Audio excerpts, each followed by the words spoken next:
बिस्मिल्लाहिर्रहमानिर्रहीम। अस्सलामु अलैकुम। Welcome to all style with Naaz. तो कैसे हैं आप सब? उम्मीद करती हूँ आप सब खैरियत से होंगे, ठीक ठाक होंगे। आज मैं आपके साथ इस फ्रॉक का डिज़ाइन शेयर करूँगी, कटिंग और स्टिचिंग दोनों ही। तो इसमें मैंने सेंटर में पैनल लगाया है और दोनों साइड में 3-3 कलियाँ हैं, यानी 6 कली की ये फ़्रॉक है। और इसकी स्लीव्स आप चेक करें कि स्लीव्स का डिज़ाइन मैंने इस तरीके से दिया है। सिंपल भी है और बहुत ही खूबसूरत भी लग रहा है बनने के बाद। और इसके ऊपर मैं चिकन की कोटी बनाऊंगी। तो आज तो इस वीडियो में मैं आपके साथ सिर्फ ये फ़्रॉक का जो है डिज़ाइन, कटिंग और स्टिचिंग शेयर करूंगी। और स्लीव्स का भी आप नेक्स्ट वीडियो में देखेंगे, क्योंकि वीडियो बहुत ज़्यादा लंबी हो जाती है इसलिए। तो अब सबसे पहले नाप समझ लें। तो यहाँ पर 19 इंच चेस्ट तैयार है, आपकी जितनी भी हो, 22 हो 24 हो। और उसमें 3 इंच प्लस करना है, क्योंकि 19 तो तैयार है और 3 इंच प्लस इसलिए क्या है ताकि दोनों साइडों में जो हम कपड़ा छोड़ते हैं तो मैं 1.5 इंच छोड़ती हूँ, इसलिए मैंने 3 इंच प्लस किया है। तो 19 में 3 प्लस करके ये 22 इंच हो गया। अब सेंटर पैनल जो मैंने निकाला है वो 10 इंच का निकाला है। अब ये 10 इंच का जो है सेंटर पैनल, आप इसको स्मॉल, मीडियम, लार्ज हर साइज़ में आप 10 इंच का पैनल निकालें तो वो सही रहता है। अब यहाँ पर ये 22 इंच हमारे पास टोटल मार्जिन आ रहा था, उसमें से 10 इंच माइनस कर दिया पैनल के लिए। तो कितना बचा? 22 में से 10 माइनस करके 12 इंच बचा। अब मुझे 12 इंच में से 6 कली निकालनी है, 3 एक साइड की और 3 दूसरी साइड की। तो यहाँ पर ये देखें, दोबारा बता रही हूँ, 22 में से 10 माइनस किया पैनल का तो 12 आया। 12 में से हमने निकालनी है 6 कलियाँ। अब 12 को डिवाइडेड करना है 6 से, तो हमारे पास कितना आया? 2। और उसमें 1 इंच प्लस करना है सिलाई के लिए। जब हम सिलाई करेंगे कलियों की तो वह हमारे पास सिलाई में 1 इंच चला जाएगा। तो अब कितने इंच की कली हमारे पास कटिंग होगी? तो 3 इंच की कली कटिंग होगी। आई होप कि यहाँ तक आपको समझ में आ गया होगा। आपकी जितनी भी मेजरमेंट है, पैनल निकालने के बाद जितना बचेगा फिर उसकी आपने कलियाँ कटिंग करनी है। अगर ज़्यादा स्मॉल है तो फिर आप 8 इंच का पैनल निकालें। अब मैंने इस तरीके से कपड़े को डबल फोल्ड में करके रख लिया है और 10 इंच के ऊपर मैं ये 2 पैनल कट करूँगी। तो इस तरीके से भी आपने डबल फोल्ड करके और मेजरमेंट देख लेनी है। और लंबाई में फ़्रॉक की ले रही हूँ 44 इंच।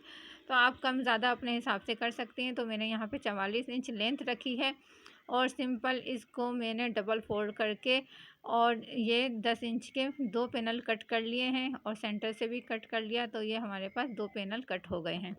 इसके साथ चिकन का ट्राउज़र है और वो भी जब मैं कटिंग करूँगी तो उसकी वीडियो बना के दिखा दूँगी। और इसमें कोटी भी मैं चिकन की ही बनाऊँगी।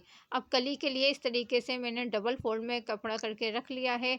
तो हमने 3 इंच की कली निकालनी है, तो यहाँ पे मैंने डबल फोल्ड करके यानी कि डबल में कपड़ा लिया है 6 इंच। आप कली को पहले पेपर में भी कट कर सकती हैं, लेकिन मैं डायरेक्ट कपड़े के ऊपर कट कर रही हूँ। तो यहाँ पर मैंने 3 इंच का हाफ़ लिया है 1.5 इंच, क्योंकि डबल में रखा हुआ है और एक कली अभी कटिंग कर रही हूँ। और फिर 15 इंच कमर की लेंथ के ऊपर मार्क किया है। फिर यहाँ से भी 1.5 इंच के ऊपर मार्क किया है। अब ऊपर तक आपने 1.5 इंच के ऊपर मार्क कर लेना है और फिर एक सीधी लाइन ड्रॉ कर लेनी है इस तरीके से। तो यहाँ पे मैं करीब से दिखा रही हूँ, ये देखें डबल फोल्ड कपड़ा रखा था यहाँ पे मैंने 3 इंच का। तो ये 3 इंच से थोड़ा सा ज़्यादा है, क्योंकि थोड़ी छाटी वाटी में चला जाता है। और उसके बाद यहाँ पर मैंने ये 1.5 इंच के ऊपर मार्क किया है और यहाँ 15 इंच तक, जहाँ तक कमर है वहाँ तक 1.5 इंच के ऊपर मार्क किया है। तो जब हम इसको ओपन करेंगे तो ये हमारे पास 3 इंच की कली ही होगी। फिर जहाँ तक लेंथ है वहाँ तक आपने ऐसे स्केल को तिरछा रखना है और सिंपल ऐसे निशान लगा देना है। निशान लगाने के बाद कटिंग कर लेनी है। तो यहाँ पर हमारे पास एक कली कट हो जाएगी और इसी को रख कर हम बाकी कलियाँ भी कट करेंगे। तो ये कली मैंने कटिंग कर ली है और अब अपने कपड़े को सही से फैला के रख लेना है। और यहाँ पे देखें, जहाँ पे चौड़ी वाली साइड है तो यहाँ पर आपने इस कली को रखना है और इस तरीके से आपने बराबर करके सेट करके रखना है और बस इसी के साथ साथ हमने कटिंग करनी है। अगर डायरेक्ट कली आप किसी अखबार के ऊपर कट करेंगे तब भी यही बात हो जाती है। तो अगर कपड़े के ऊपर कट करना है तो वो भी आसान तरीका है, जिस तरीके से डायरेक्ट मैंने कपड़े के ऊपर कट किया है। अब यहाँ देखें, कली को फिर मैंने पलट के रखा। ये जो चौड़ी वाली साइड है यहाँ पर इस तरीके से कली को रखा है और पतला वाला हिस्सा अब मैंने दूसरी साइड पे किया है। तो इसी तरीके से जब आप इसको कट कर लेंगे फिर आपने कली को पलट के रखना है। तो इसी तरीके से जितनी भी कलियाँ चाहिए उतनी ही आपने कलियाँ कट कर लेनी है। मेरे पास ये वाला कपड़ा कम था तो इसलिए मैंने रेड कली भी बीच में ऐड की है। तो वो अगर आपकी मर्ज़ी है, आप कोई कंट्रास्ट में कली डालना चाहें तो सही है, वरना तो आप सेम एक जैसा भी बना सकती हैं। तो यहाँ पे देखें, हमारी कलियाँ कटिंग हो गई है। तो एक एक कली दोनों साइडों में लगाई है और इसलिए 2 कलियाँ मैंने एक साइड की कटिंग की है, यानी कि 2 बैक की और 2 फ्रंट की रेड वाली, और 4 कलियाँ मैंने फ्रंट की चेक वाली कट की है और 4 ही कलियाँ चेक वाली मैंने बैक की कटिंग की है। तो 6-6 यानी कि 12 कलियाँ, 6 फ्रंट की और 6 बैक की। तो इस तरीके से ये 12 कलियाँ हमारे पास हो गई, 4-4 चेक वाली और 2-2 ये हमारे पास प्लेन रेड वाली कलियाँ। और ये आ गए हैं दोनों पैनल। अच्छा, यहाँ पर मैं पैनल की आधा इंच शोल्डर के पास से कटिंग करूँगी। वो इसलिए कि ये स्मॉल साइज़ है और फिर हमने चेस्ट के हिसाब से सारी कटिंग की है कलियों की, तो शोल्डर की तरफ से काफ़ी बढ़ जाता है। तो यहाँ पे आपने भी अगर शेप देनी है तो इस तरीके से आप शोल्डर की तरफ से थोड़ा कटिंग करके शेप दे सकती हैं। तो वही मैंने 15 इंच तक निशान लगाया है कमर का, और कमर का निशान लगाने के बाद इस तरीके से जिस तरीके से हमने कली कटिंग की थी बिल्कुल उसी शेप में इस तरीके से मैंने आधा इंच पैनल को कट कर लिया है। अब मैं आपको कलियां रख कर भी दिखाती हूँ कि किस तरीके से हमने कलियां ज्वाइन करनी है। इसके साथ पहले मैं चेक वाली एक कली रखूँगी, फिर प्लेन कली, और उसके बाद फिर दोबारा से चेक वाली कली रखूँगी। यानी कि ये देखें, अब लास्ट में भी चेक वाली आ गई और प्लेन मैंने सेंटर में रखी है। तो इसी तरीके से हमने इनको ज्वाइन करना है। उम्मीद करती हूँ यहाँ तक आपको सही से समझ में आ गया होगा। तो अब सबसे पहले जो हमने चेक वाली कली रखी थी, तो इन दोनों को साइडों से इस तरीके से मैंने जॉइंट कर लिया है और उसके बाद ये रेड कली मैंने इस तरीके से जॉइंट की है। लास्ट में फिर जो चेक वाली कली है वो रखकर इस तरीके से सिलाई लगा लेनी है। तो इसी तरीके से आपने बैक वाला पैनल भी तैयार कर लेना है। अब यहाँ पर मैं दिखा दूँ एक चीज़ और, कि ये जो रेड वाली कली है इसकी मैंने सिलाई थोड़ी ज़्यादा ली है, यानी कि ऊपर शोल्डर की तरफ से 1 इंच में मैंने दबाया है इसको। वो इसलिए कि जो है जब हम शोल्डर कटिंग करेंगे तो ये अगर नहीं दबाती तो इस साइड से ज़्यादा चली जाती, और मैं चाह रही थी ये ऊपर तक आए।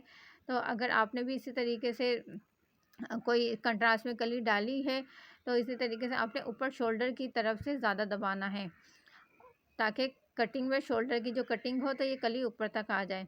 फिर सिंपल प्रेस करना है, प्रेस करके इस तरीके से डबल फोल्ड करके और प्रेस करना है बैक और फ्रंट को। और यहाँ पर देखें, ये बैक और फ्रंट मैंने दोनों को प्रेस करके इस तरीके से रख लिया है, क्योंकि कलियाँ ज्वाइन की हुई हैं इसलिए आपने प्रेस लाजमी से करना है। अब यहाँ पर मैंने शोल्डर की चौड़ाई 7.5 इंच ली है, आप अपने हिसाब से लीजिएगा। और उसके बाद यहाँ पर 1.25 इंच के ऊपर, और ये 1.25 इंच तो शेप के लिए हमने मार्क किया है, और इस निशान को हटाकर 7.5 इंच ही आर्म होल की लेंथ रखी है। यहाँ पे मैंने 3.5 इंच का गले का मार्क किया है। उसके बाद ये शोल्डर वाले निशान तक इस तरीके से इसको तिरछा ड्रॉ कर लिया है, और फिर यहाँ पर एक बॉक्स बना के और सिंपल हमने आर्म होल की शेप दे दी है। और चेस्ट में रख रही हूँ 9.5 इंच, और कमर की लेंथ 15 इंच। हाइट कम है तो कमर की लेंथ आप 14 इंचज़ तक रखें। और यहाँ पर मैंने 8 इंच कमर की चौड़ाई के ऊपर निशान लगाया है, बस यहीं तक निशान लगाया है। फिर इन दोनों निशान को मिला दिया है। अब ये कमर वाले निशान को इधर ऐसे लास्ट तक मैं तिरछा ले गई हूँ, तो बस निशान कमर तक ही लगाना है। और उसके बाद यहाँ पे 1 इंच का जो 1.5 इंच का जो हमने मार्जिन छोड़ा था सिलाई वाला, बस वो रख के और आपने कटिंग कर लेना है। अभी मैंने बैक और फ्रंट का आर्म होल एक जैसा ही कट किया है। अब यहाँ पर मैं एक पीस को हटा रही हूँ और तकरीबन 1 इंच अंदर की तरफ इस तरीके से गुलाई के ऊपर मार्क किया है। आप चाहें तो पहले भी मार्क कर लें, वरना तो बाद में भी इस तरीके से कटिंग कर सकती हैं। तो फ़्रॉक की कटिंग यहाँ तक मुकम्मल हो गई है। अब हमने नेक को तैयार करना है, तो उसके लिए ये मेरे पास पेपर बुकरम है और इसकी लेंथ मैंने 7 इंच रखी है। उसके बाद इस तरीके से आपने डबल फ़ोल्ड करना है। डबल फ़ोल्ड करने के बाद यहाँ मैं 3.5 इंच के ऊपर मार्क कर रही हूँ और 6 इंच गले की लेंथ रखी है और 3.5 इंच यहाँ से ऐसे मार्क करके एक चौकोर खाना बना लेना है और सिंपल जो गोल गला है उसको हमने कट करना है। इसके ऊपर जो मैं कोटी बनाऊंगी उसके ऊपर मैं कॉलर लगाऊंगी, तो इसलिए इसका मैंने सिंपल गोल गला ही रखा है और जो इनर होता है उसका वैसे भी गोल गला ही होता है सादा ज़्यादातर। तो ये गला हमारा कट हो गया है। अब मैंने पट्टी कट करनी है, तो 10.5 इंच की लेंथ रखी है बुकरम की और 9.5 इंच के ऊपर मार्क किया है और यहाँ पे मैंने 2-2 पॉइंट के ऊपर मार्क किया है। 2-2 पॉइंट के ऊपर मार्क करके इस तरीके से इन मार्क को आपने सीधा स्केल की मदद से मिला देना है 9.5 इंच तक और सिंपल यहाँ से आपने इसको कट कर लेना है। यहाँ सेंटर में मैं 4 पाइपिंग का नेक बनाऊंगी, तो इसलिए मैंने ये इसको 4 सूत के ऊपर कट किया है। अब आपने नेक को इस तरीके से रखना है और फिर निशान लगा लेना है। निशान लगाने के बाद फिर आपने इस निशान से कम भी 1.25 इंच ऊपर की तरफ इस बुकरम को रखना है और फिर प्रेस कर लेना है। गले से ऊपर बढ़ा के रखना है ताकि जब हम गला लगाएंगे तो ये बुकरम सिलाई में दब जाए और बस सेंटर से कट करना है। कट करके इस तरीके से आड़ा निशान लगाना है और फिर इसको कपड़े को गीला करके कलफ वाला पानी लगा के और ऊपर की तरफ इस तरीके से फोल्ड करके प्रेस कर लेना है। अब पाइपिंग बनानी है, तो इसके लिए मैंने 2 पीस लिए हैं और ये वाइट वाला मेरे पास 4.5 इंच चौड़ा है और रेड वाला 2.5 इंच चौड़ा और लेंथ मैंने रखी है 12 इंच। तो रेड वाले की भी लेंथ 12 इंच ही है। उसके बाद प्रेस से इस तरीके से सेंटर का निशान लगा लेना है। निशान लगाने के बाद इस तरीके से ये मैंने सेंटर हटा के थोड़ा सा डोरी को अंदर रखना है और सिंपल सिलाई लगा लेनी है। तो यहाँ पर मैंने एक सिलाई लगा ली है। अब यहाँ पर आप जो है ना डोरी को इस तरफ यहाँ पे फोल्ड करके भी एक सिलाई लगा सकती हैं, लेकिन मैं नहीं लगा रही। जब मैं इसको फ्रंट के साइड ज्वाइन करूँगी तो यहाँ पर मैं फैब्रिक ग्लो लगा दूँगी, वो यहीं पे पेस्ट हो जाएगा, फिर सिलाई लगा के सेट हो जाएगा। अब ये रेड वाले के बिल्कुल सेंटर में मैंने डोरी रख दी है और इसके बिल्कुल आपने ये जो हमने वाइट वाली डोरी पाइपिंग बनाई है ना, तो इसके बिल्कुल आपने जड़ में यानी कि सिलाई को छुपाते हुए ये रेड वाली की भी जो है ना डोरी लगा लेनी है। फिर दूसरी डोरी को इसी तरीके से इसके बीच में रखना है और बिल्कुल जड़ में इसी तरीके से सिलाई लगानी है। तो ये हमारे पास 3 डोरियाँ हो गई। अब यहाँ पे रेड वाले का जो एक्स्ट्रा फैब्रिक है उसको कट कर दिया, बस थोड़ा थोड़ा सा फैब्रिक छोड़ा है। अब इस तरीके से ये वाइट वाले जहाँ से हमने एक्स्ट्रा फैब्रिक कट किया है वहीं पे थोड़े से फासले के ऊपर डोरी रख के और सिलाई लगा लेनी है। सिलाई लगाने के बाद फिर इसको इस तरीके से रेड वाले पीस के ऊपर फोल्ड करके रखना है। तो यहाँ पर दोनों तरफ ये वाइट वाली पाइपिंग आ गई और सेंटर में 2 रेड वाली पाइपिंग आ गई। अब फिर आपने प्रेस करना है। अब यहाँ पे मैंने 1 इंच का मार्क कर दिया है, जितना कि जो है मैं इस फैब्रिक को दबाऊंगी और उसके बाद आपने फ्रंट को इस तरीके से सेट करके रखना है, यानी कि चारों पाइपिंग ऊपर की तरफ होनी चाहिए और ये इसके पाइपिंग के बिल्कुल किनारे किनारे के ऊपर आपने फैब्रिक ग्लो लगानी है। फैब्रिक ग्लो लगाने के बाद फ्रंट को बिल्कुल इसकी पाइपिंग की जड़ में आपने इस तरीके से सेट करके रखना है। अलग नहीं होना चाहिए ये पाइपिंग से, फ्रंट वाला हिस्सा बिल्कुल जड़ में ही होना चाहिए। तो और सिंपल फिर यहाँ पर हम इसकी स्टिच लगा लेंगे। स्टिच लगा के पक्का कर देंगे और यहाँ कोने के पास आपने सही से पक्का करना है। तो आपने देखा कि कितनी आसानी के साथ ही हमारी पाइपिंग लग गई है और अब ये मैंने गला भी चिपका लिया था और सिंपल ये जो हमने सेंटर है, सेंटर से सेंटर मिला के रखना है, क्योंकि फ्रंट को हमने कट किया था, इसलिए आपने इस बात का ध्यान रखना है कि नीचे की तरफ से ये कपड़ा नहीं सिरके और चाहे तो पिन लगा लें। कट होने की वजह से अगर आप इसको सही से सेट करके या पकड़ के नहीं स्टिच करेंगे तो ये फिर नीचे की तरफ से फैल सकता है। और सिंपल बस हमने आधा इंच का मार्जिन छोड़ते हुए इसको कट कर लिया है। कट करके और गले के ऊपर कट लगा लिए हैं और यहाँ पर मैंने उल्टी तरफ इसको गले को फोल्ड कर दिया है और लब की सिलाई लगा ली है। अगर आप चैनल पे नए हैं, चैनल को सब्सक्राइब नहीं किया तो काइंडली चैनल को सब्सक्राइब कर लें, वीडियो को लाइक और शेयर करें ताकि मेरी हर नई आने वाली वीडियो का नोटिफिकेशन आप तक पहुंच सके।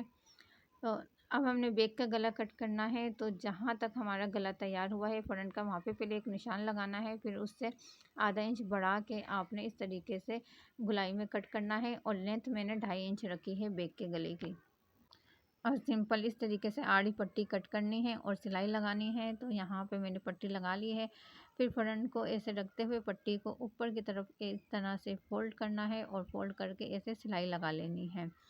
तो यहाँ पर देखें, पट्टी को ऊपर की तरफ मैंने फोल्ड करते हुए सिलाई लगा ली। अब पट्टी को इस तरीके से आपने सीधा करना है और सीधा करके बस इसकी लपकी सिलाई लगा लेनी है।